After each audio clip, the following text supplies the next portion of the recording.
प्यारे बच्चों, यहाँ ध्यान दीजिए जरा। हम लोग पढ़ रहे थे अभी अभी थोड़े दिनों पहले यंग का द्विक रेखा चित्र प्रयोग। स्नेहा और सोनी दोनों लोग ध्यान दीजिएगा बेटा, दोनों जानकार बच्चियां हो। यंग का द्विक रेखा चित्र प्रयोग में हमने आप लोगों को बताया था कि 1901 ईस्वी के आसपास सर थॉमस यंग नामक वैज्ञानिक ने व्यतिकरण की घटना को बकायदा प्रैक्टिकली प्राप्त करके दिखाया था कि कैसे व्यतिकरण होता है। दीप्त फ्रिंजय और अदीप्त फ्रिंजय उन्होंने प्राप्त की थी। थोड़ा चित्र भूल गए हो गए, याद करिए चित्र में क्या था। एक बिंदुवत प्रकाश स्रोत था जो एक वर्णी प्रकाश निकालता था, किसी एक रंग का प्रकाश निकालता था। उसके बाद बेटा सोनी याद करो, तीन जो है एक दूसरे के समांतर पर्दे रखे हुए थे। याद आया? नहीं याद आया? पर्दा यल, पर्दा यम, पर्दा यन, तीन पर्दे एक दूसरे के समांतर रखे हुए थे। ये जो पर्दा यल था, इसके मध्य में बीचों बीच में एक रेखा छिद्र यस था और इस यस के सामने वाले पर्दे यम में दो रेखा छिद्र थे, यस1 और यस2। याद करो, ये दोनों रेखा छिद्र यस की सीध में नहीं थे, यस के समांतर थे, यस से समान दूरी पर थे। दोनों कला संबद्ध स्रोत थे। और तीसरा पर्दा यम था जिस पर व्यतिकरण प्राप्त होता था। प्रयोग की व्याख्या किया था मैंने कि जब जो है प्रकाश स्रोत से प्रकाश तरंगिकाएं निकलती हैं तो बिंदुवत प्रकाश स्रोत है, लेकिन दूर है तो वहां से समतल प्रकाश तरंगिकाएं किस पर आपतित हुई थी? यस पर। जब यस पर जो है समतल प्रकाश तरंगिकाएं निकली थी तो यस से जो प्रकाश तरंगिकाएं बाहर आई थी वो सभी दिशाओं में निकली थी गोलीय तरंगाग्र के रूप में। और ये दोनों पर्दों के बीच में तरंगिकाएं एक समान रूप से फैल गई थी। ये तरंगिकाएं समान कला में यस1 पर भी पली थी और यस2 पर भी। यस1 और यस2 नए कला स्रोत, नए प्रकाश तरंग स्रोत का काम किए। यहाँ से क्या निकलने लगी थी? द्वितीयक तरंगिकाएं।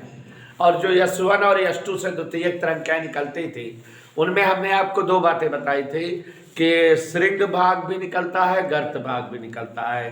तो विच्छिन्न और अविच्छिन्न चाप से दिखाए थे। यस1 और यस2 से निकलने वाली द्वितीयक तरंगिकाओं के किसी स्थान पर श्रृंग श्रृंग मिलते थे, कहीं गर्त गर्त मिलते थे। इनको मिलाने वाली रेखाएं प्रस्पंद रेखाएं जो पर्दे पर दीप्त फ्रिंज बनाती थी, और निस्पंद रेखाएं पर्दे पर कैसे फ्रिंज बनाती थी? अदीप्त फ्रिंज।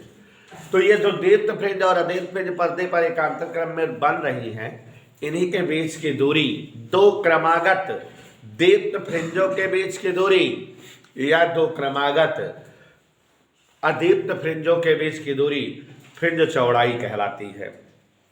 ठीक है, जैसे पांचवें दीप्त फ्रिंज यहाँ है और छठवें दीप्त फ्रिंज यहाँ है, इन दोनों के बीच की गैपिंग को फ्रिंज चौड़ाई कहते हैं। तो हम लोग को फ्रिंज चौड़ाई का व्यंजक ज्ञात करने का डेरिवेशन करने जा रहे हैं। फ्रिंज चौड़ाई अगर आती रहे तो हम तरंगदैर्घ्य निकाल सकते हैं, या तरंगदैर्घ्य आता रहे तो फ्रिंज चौड़ाई निकाल सकते हैं। यही जो है हमारा इस्तेमाल होता है।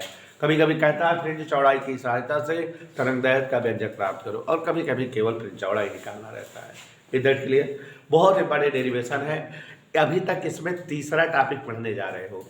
पहला टॉपिक आपने पढ़ा था तरंग का आयाम, परिणामी तरंग का व्यतिकरण के पश्चात आयाम, तरंग को तीव्रता और जो है विस्थापन निकालना। वो भी देखो अभी पीछे कहीं 5 नंबर का आया था। दूसरा इंपॉर्टेंट आपको पढ़ा चुके हैं द्विक रेखा चित्र प्रयोग, बहुत इंपॉर्टेंट है वो भी अक्सर आता है। तीसरा बताने जा रहे हैं, तीनों हेडिंग इसकी इंपॉर्टेंट है।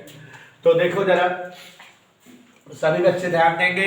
ये जो है हेडिंग तभी कर पाएंगे जबकि जो है आपको यंग का द्विक रेखा चित्र प्रयोग याद रहे, क्योंकि वही प्रयोग का ये डेरिवेशन है, अलग नहीं है।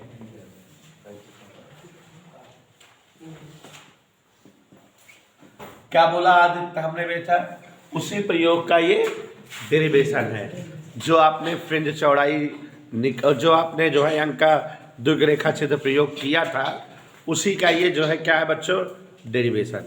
ठीक है, पर्दे पर जो फ्रिंजें बनती हैं, दीप्त फ्रिंज बनती हैं, अदीप्त फ्रिंज, तो जो क्रमागत दीप्त फ्रिंजों के बीच की गैपिंग है उसी को फ्रिंज चौड़ाई कहते हैं।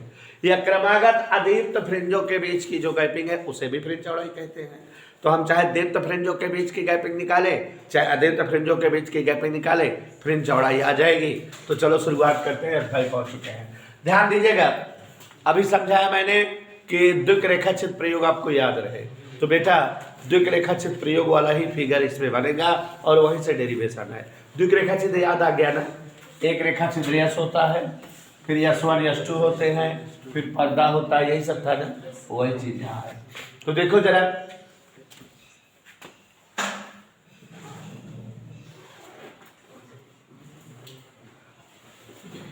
ये पर्दा जो है यल वाला है, मान लेते हैं ये एक रेखा छिद्र आप सभी को दिखा यस है।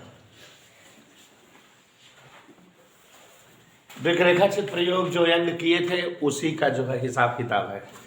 यहाँ रेखा चित्र यस है, अब आप जान रहे हो कि एक वर्णी प्रकाश स्रोत से प्रकाशित होगा, इस पर जो है समतल तरंगाग्र आपतित होंगे, फिर यहाँ से गोली निकलेंगी, ये सब चीजें आप जान रहे हैं। और यहाँ पर बेटा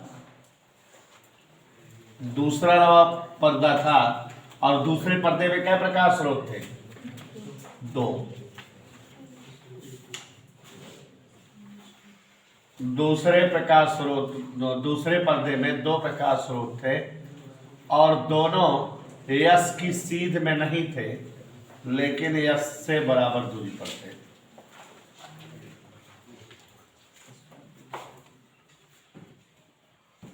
चित्र दिखा बेटा, याद आ रहा है ना वो चित्र?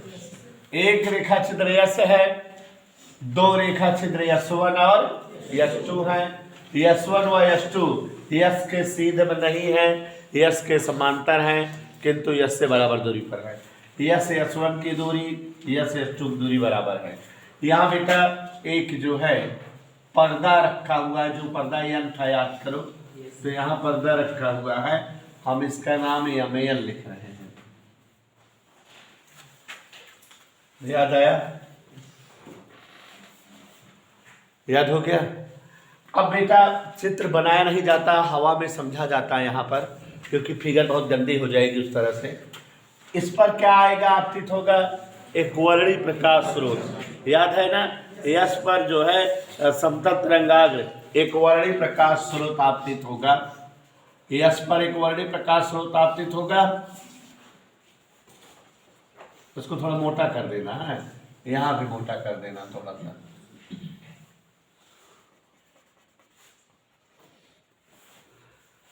एक वर्णी प्रकाश स्रोत आपतित होगा, यहां से जो प्रकाश निकलेगा गोली तरंगाग्र के रूप में निकलेगा, यश और यश1 यश2 के बीच में एक समान रूप से क्या हो जाएगा, फैल जाएगा। यहाँ यश1 और यश2 पर वो तरंगिकाएं समान कला में मिलेंगी, इसलिए यश1 और यश2 क्या हुए, कला संबद्ध स्रोत हुए। और यहाँ से फिर यश1 से और यश2 से क्या निकलेंगी, द्वितीयक तरंगिकाएं, और वो आपस में मिलेंगी और पर्दे पर जहां मिलेंगी वही क्या बनेगा, फ्रिंज। ठीक है, तो यहां मान लेते हैं एक तरंगिका यश1 से निकली, कहां से निकली, और पर्दे को P पर मिलती है एक तरंगिका। ये कौन सी तरंगिका है बताओ, द्वितीयक तरंगिका। यश1 से निकली एक द्वितीयक तरंगिका पर्दे पर P पर मिलती है। यश2 से भी निकलने वाली तरंगिका अगर पर्दे पर P पर मिले तो ये दोनों, इसका मतलब P पर क्या बना रही है, फ्रिंज बना रही है। पहली फ्रिंज की स्थिति हुई, मान लो ये दीप्त फ्रिंज है या अदीप्त, ऐसे कुछ होगी। और यहाँ जो यश है, चूंकि यश1 और यश2 यश के सीधे में ना होकर यश से बराबर दूरी पर है, तो ये लाइन लंबवर्धक रेखा हुई यश1 यश2 की, और ये पर्दे पर जहां मिलेगी वहां पर कहा जाता है पर्दे पर केंद्रीय फ्रिंज बनती है। कौन सी फ्रिंज बनती है, केंद्रीय फ्रिंज, ये ऐसे। और केंद्रीय फ्रिंज से दीप्त फ्रिंज की दूरी मान लेते हैं यक्स है, कितना है, यक्स। ऐसे दोनों स्रोतों से पर्दे तक की दूरी कैपिटल डी से लिखी जाती है, ये कैपिटल डी है। और दोनों रेखा छिद्र बहुत पास पास हैं, लेकिन इनके भी मध्य की दूरी मान ले रहे हैं स्मॉल डी है। और ये हमेशा याद रहे, सवाल लगाने में काम देगा। कहेगा कि पर्दे की दूरी इतना, ये दूरी इतना, तो स्मॉल डी कैपिटल डी देख लेना कहाँ पर है। देख लो, चित्र समझ में आया बेटा, ध्यान से समझो तब तो डेरिवेशन कराएं। एक रेखा छिद्र यस है जो एक वर्णी प्रकाश से प्रकाशित है। यहाँ पर एक वर्णी प्रकाश का समतल तरंगाग्र आपतित हुआ होगा और यहाँ से गोली तरंगाग्र निकलेगा। रेखा छिद्र यस से समांतर, यस से बराबर दूरी पर, किंतु यस की सेध में ना होकर दो रेखा छिद्र S1 S2 हैं। S1 S2 की खासियत क्या है कि यस से बराबर दूरी पर है, यहाँ से यह दूरी और यहाँ दूरी बराबर है, और ये दोनों के दोनों यस के समांतर हैं, यस की सीध में नहीं है। तो जब यस से निकलने वाली प्रकाश तरंगिकाएं S1 और S2 पर पड़ती हैं तो समान कलम पड़ती हैं, तो ये दोनों कला संबद्ध स्रोत हुए और ये दोनों द्वितीयक तरंग स्रोत भी हुए। यहाँ से द्वितीयक तरंगिकाएं निकलेंगी। यस से निकलने वाली द्वितीयक तरंगिका S2 से निकलने वाली द्वितीयक तरंगिका मिलेंगी पर्दे पर, जहाँ वह फ्रिंज बनेगा दीप्त और अदीप्त फ्रिंज। मान लेते हैं एक द्वितीयक तरंगिका S1 से निकली, P पर पर्दे पर मिली, दूसरी तरंगिका S2 से निकली, P पर पर्दे पर मिली। दोनों तरंगिकाएं P पर फ्रिंज बना रही हैं और S1 और S2 के लंबवर्धक रेखा की दिशा में है, और यहाँ से जो द्वितीयक तरंगिका पर्दे पर मिलती है वहाँ पर क्या बनता है, केंद्रीय फ्रिंज। मान लिए S1 और S2 के बीच की दूरी स्मॉल डी और पर्दे की दूरी यहाँ से कैपिटल डी, और इस फ्रिंज से जहाँ पर हमारी फ्रिंज बनी है उसकी दूरी क्या है, F। देखो अभी यही करेंगे कि जैसे मान लो ये पचवी फ्रिंज है, पचवी फ्रिंज की यहाँ से दूरी 7 सेंटीमीटर है। ऐसे फिर पता लगाएं चौथी फ्रिंज की दूरी कितना है। मान लो चौथी फ्रिंज की दूरी 3 सेमी, तो पचवी फ्रिंज की दूरी कितनी है यहाँ से, और चौथी, तो दोनों फ्रिंजों के बीच की गैपिंग कितना हुई, यही क्या हो जाएगी, फ्रिंज चौड़ाई। तो यही आ जाएगा, तो हमारे पास फ्रिंज चौड़ाई आ जाएगी। तो यही हम डेरिवेशन करने चल रहे हैं। S1 रेखा छिद्र से निकलने वाली द्वितीयक तरंगिका द्वारा फ्रिंज बनाने तक चली गई दूरी S1 की, S2 से निकलने वाली द्वितीयक तरंगिका द्वारा फ्रिंज बनाने तक चली गई दूरी S2 की। तो साफ साफ स्पष्ट है कि दोनों द्वितीयक तरंगिकाओं का पथांतर S2P माइनस S1P होगा। नहीं समझे बेटा? यहाँ से चलने वाली तरंगिका कितना रास्ता तय की, S1P। यहाँ से चलने वाली तरंगिका कितना रास्ता तय की, S2P। माने दोनों तरंगिकाओं द्वारा चले गए पथों का अंतर S2P माइनस S1P होगा। ठीक, अब जैसा कि स्नेहा ध्यान से देख रही है, अगर हम S1 से लंब डालें S2P पर, गौर से देखो, ये सब अभी हम लिखाएंगे भी। कहां से लंब डालें बेटा, S1 से लंब डालें S2P पर, और इस प्रकार लंब डालें, ये ऐसे कि जो ये S1P है उतना AP है, एक्सेज वाला बच जाए इधर। नहीं समझे?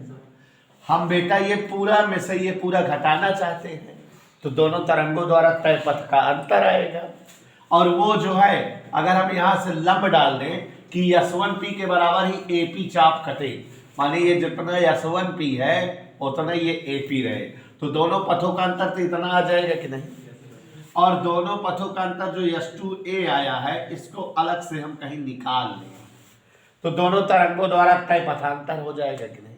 और इसको अलग से निकालने के लिए फुल ज्योमेट्री का प्रयोग करेंगे। ज्योमेट्री का प्रयोग करके इसको n के प्रकार ही S2A निकालेंगे। S2A क्या है, दोनों तरंगों को द्वारा चले गए पथ का अंतर है। ठीक है, और अगर जब ये आ जाएगा बच्चों, पथांतर आ जाएगा, तो आपको बताना चाहेंगे कि तरंगों, जैसे हम लोग जो है कभी कोई दूरी तय करते हैं, चलते हैं, तो हमारे द्वारा चली गई दूरी या हमसे तय दूरी हम लोग हमेशा मीटर, सेंटीमीटर, किलोमीटर में लिखते हैं। वैसे तरंगे जब दूरी चलती हैं, तय करती हैं, तो उनकी दूरियां तरंग दैर्घ्य के पदों में लिखी जाती है। ठीक है, जैसे मान लो कोई तरंग जो है वहां तक चली गई, तो हो सकता है वो 2 लैम्डा गई हो या 3 लैम्डा गई हो, माने अपने तरंग दैर्घ्य के गुणक के रूप में गई होगी। तो हमेशा तरंगों द्वारा चली गई दूरी किसके पदों में व्यक्त करते हैं, तरंग दैर्घ्य के पदों में। तो माने ये पथांतर हम मान लेंगे m लैम्डा है, माने तरंग दैर्घ्य का आधा है, या तरंग दैर्घ्य का दुगना है, या तरंग दैर्घ्य का 3 गुना है, ऐसे ही। तो एक बार फिर से सोनी जी ध्यान से देखना, सोनी बहुत प्यारी बच्ची है। यशवन स्रोत से दिखा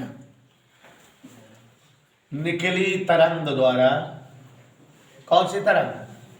द्वितीय तरंग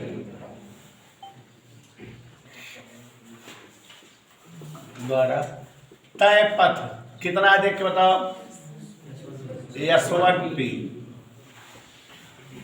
दिखा बेटा, यही सब लिखने पर नंबर है, 5 नंबर का बाबू। इसी प्रकार S2 स्रोत से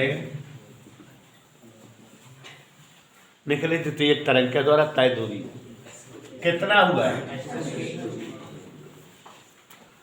पथांतर दोनों तरंगिकाओं का तय पथांतर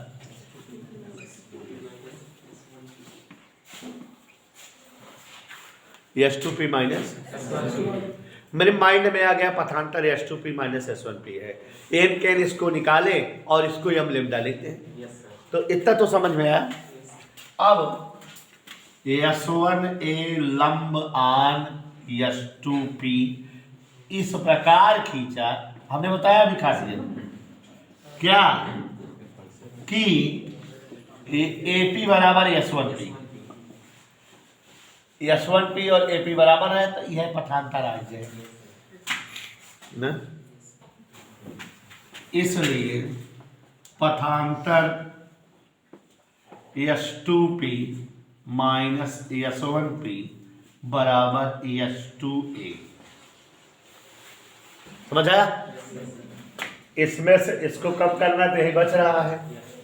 अब बच्चों यही S2A एन के प्रकार इन खींचे पता करें तो पथांतर आ जाएगा कि नहीं। तो ध्यान से देखो जरा, यहाँ ये जो लंबवर्धक रेखा है, मान ले यहाँ पर पर्दे को दोनों रेखा चित्र को C पर कट कर रही है, C से P को मिला दें।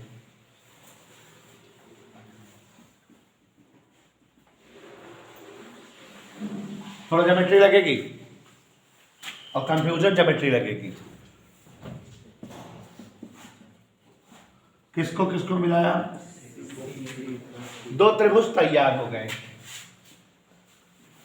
देखो त्रिभुज PCO और त्रिभुज S1 S2A में गौर से देखो, दो त्रिभुज तैयार हो गए कि नहीं? कौन कौन त्रिभुज का नाम लिए बेटा? S1 S2A, ये वाला जो नन्हा मुन्ना बना है, नहीं दिखा? S1 S2A दिखा। और ये वाला PCO, क्या चमक रहा है? S1 S2A और PCO दो त्रिभुज बने, PCO S1 S2O। दोनों त्रिभुजों में एक खास बात देखो, क्या? एक कोण 90 ये है, एक कोण 90 इधर। क्लियर? समझ आ रहा है? और इस त्रिभुज में ये वाला कोण और इस त्रिभुज में ये वाला कोण दोनों बराबर है, क्योंकि बेटा S1 और S2 कला संबंध स्रोत है, बहुत पास होते हैं, बहुत नजदीक। तो इनसे कोण जो है क्या होता है, इतना छोटा होता है कि उन्हें हम लगभग समान मान सकते हैं। इधर क्लियर? में कौन कौन कोण समान है, या यहां डायरेक्ट लिख दो, समरूप है। दो कोण समान है इसलिए दोनों क्या है? समरूप। ठीक है? और समरूप त्रिभुज कौन पर में लगती है? भुजाओं का अनुपात बराबर होता है। लंब बटा लंब बराबर कर्ण बटा कर्ण बराबर। चलो छुटकाए त्रिभुज में कर्ण क्या है? S1 S2।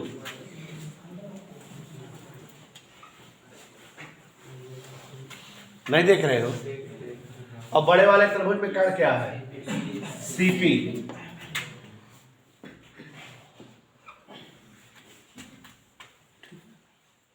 छोटे वाले त्रिभुज में कोण के सामने भुजा लंब S2A, और बड़े वाले त्रिभुज में कोण के सामने भुजा OP। कौन प्रमेय लगाए हैं बेटा? समरूपता प्रमेय में समरूपता प्रमेय से। समरूपता प्रमेय समझ रहे हो क्या होती है? क्या भुजाओं का अनुपात समान होता है। तो ज्योमेट्री लगाए है बेटा, भुजाओं का अनुपात देख लो एक बार फिर से। ये 90 चाचा है, 90 चाचा के सामने वाली लाइन क्या होती है? कर्ण। तो इस त्रिभुज में ये कर्ण, और ये वाले त्रिभुज में ये 90 है तो ये कर्ण, मानोगे?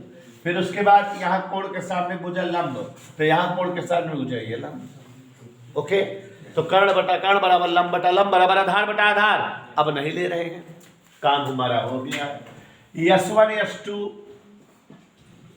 बटे CP, कहाँ बात? CP बराबर S2A, कहाँ बात? S2A, ये चाहिए ना, अपान OP, तो X S1 S2 का D ना, समझ में आए? वैल्यू रख दी। अच्छा यहां बेटा ये दोनों रेखा चित्र बहुत छोटे हैं, तो ये जो CP है ये लगभग CO के होगी। चित्र में बहुत दूर दिख रही है क्योंकि ये बहुत बड़ा दूर दूर बनाए हैं, और ये दोनों अगर बहुत नजदीक होते तो पीछे वाली लाइन लगभग यही तो हो। ठीक है, तो CP is nearly equal to CO, तो D बटा CO इक्वल S2A बटा X। तो D बटा CO का मान देखो, कैपिटल D S2A बटा X, तो S2A बराबर XD बटा D। कोई दिक्कत? समीकरण 1 से पथांतर बराबर आया था S2A बराबर आया XD बटा D। देख लो पथांतर क्या आया था, ये क्या आ गया? XD बटा D आ गया ना।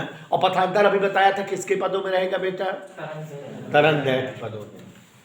इसलिए यामोवी तरंग हेतु, यामवी कुछ भी, पथांतर यम लेम्डा, पथांतर को हम यम के पदों में लेम्डा के पदों में लिखते हैं।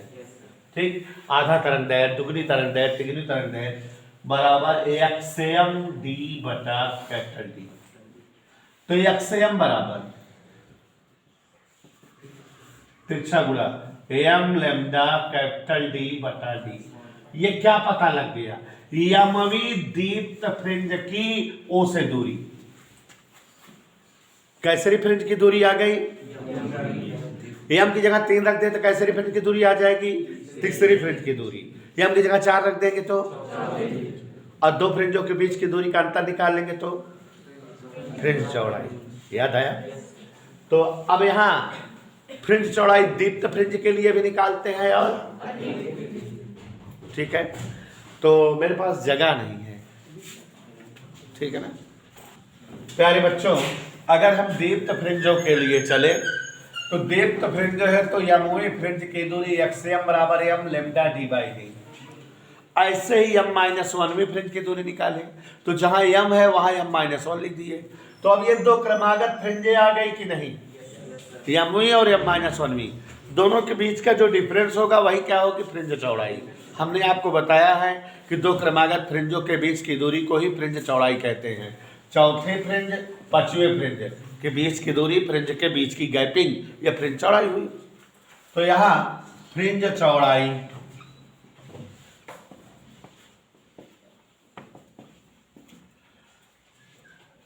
W बराबर, W से लिखते हैं XM व यमुई व M-1वीं फ्रिंजों के बीच की दूरी। यशपाल कोई दिक्कत?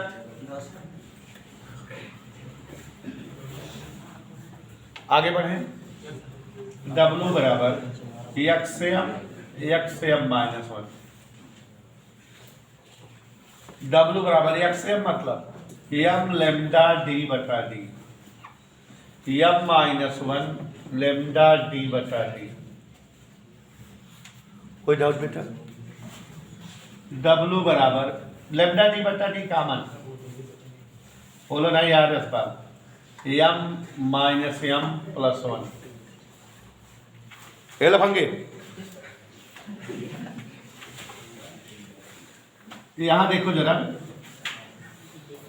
एम से एम कट गया, W बराबर लेमडा डी बटा डी, और ये बच्चों फ्रिंज चौड़ाई का व्यंजक आ गया। कभी कभी कहता है कि फ्रिंज चौड़ाई से तरंग दैर्घ्य बताओ, तो अगर फ्रिंज की चौड़ाई आपको पता है तो तिरछा गुणा कर दो, डब्ल्यू डी बटा डी, लेमडा का मान आ जाएगा। यही बेटा आपका भौकाली डेरिवेशन हुआ और इम्पोर्टेंट डेरिवेशन हुआ, नोट कर लीजिए इसको।